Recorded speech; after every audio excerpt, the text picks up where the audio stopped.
Hey friend, Roger Christopherson here again with another first listen review.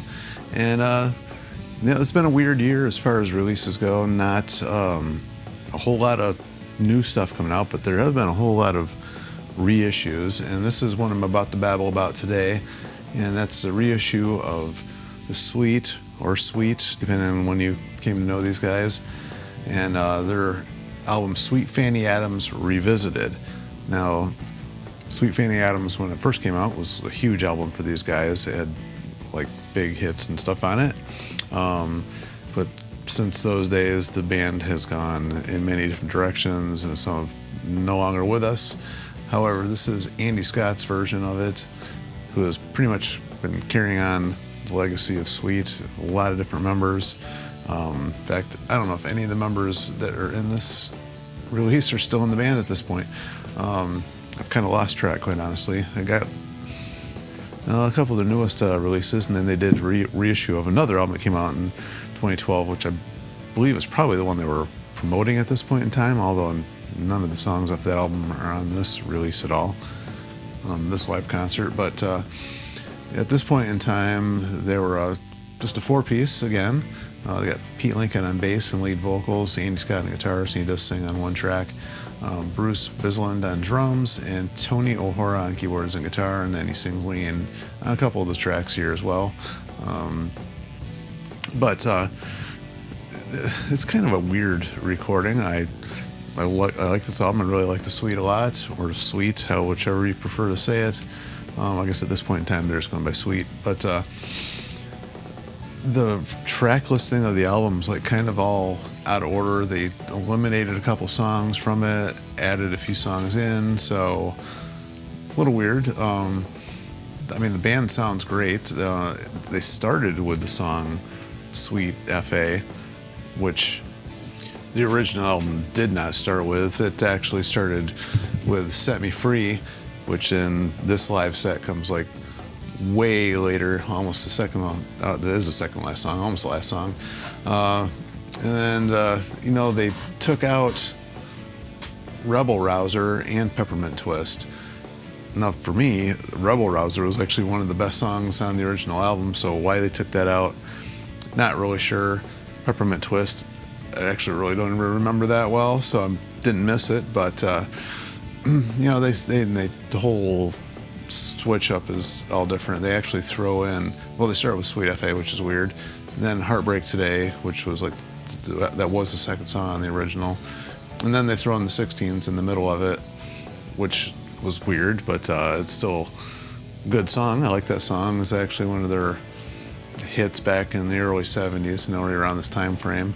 And then they just keep switching stuff around. They do Restless, No You Don't, Into the Night, and then AC/DC, which I think is pretty much not quite how it played out in order there, but it's all the songs from the album. But then at the end of it, they throw Fox on the Run, and then Set Me Free, and then they end with Ballroom Blitz, which I think was just a single released after that. I don't remember when Fox on the Run. They did that on a couple different things. They did a couple different versions of that. So, this is just another version of that song. But anyway, just aside from that, it's a really good set. On vocals there, Pete Lincoln, I think, sounds really close to what Brian Connolly sounded like. Connolly, in case I didn't say that correctly. Sounded like, back in the day. Obviously, nobody sounds exactly like him, but the new singer that they have in the band now, the guy from Cats in Space, whose name is escaping me at the moment, a great singer, but doesn't really sound a whole lot like the early stuff as far as his sound of his voice. Whereas on this here,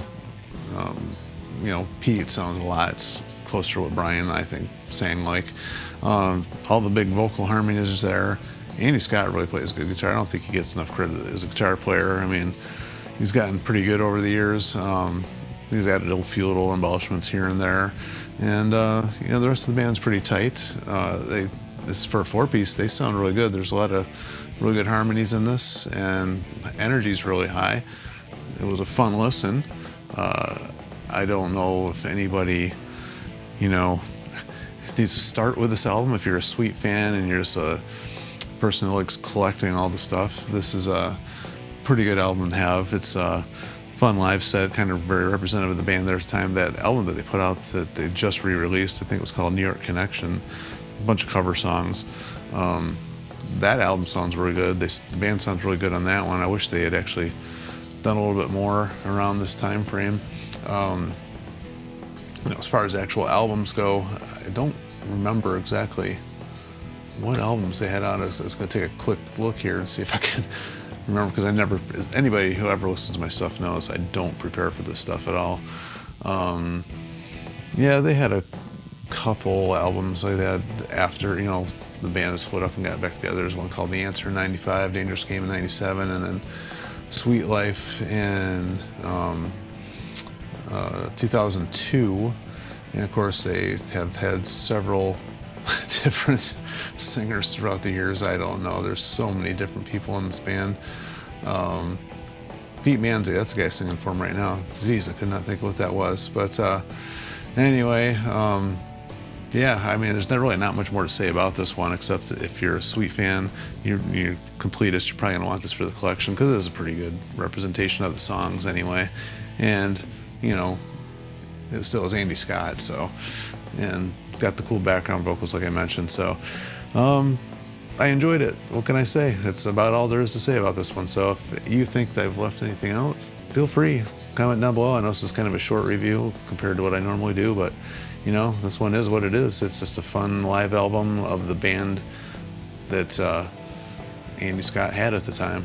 Didn't last for very long, but it was still a good representation of the music anyway. So as always, like, share, and subscribe to keep this music alive, because I really like the stuff they've been putting out lately. So if they're going to keep doing what they've been doing, maybe they'll do another live album, who knows.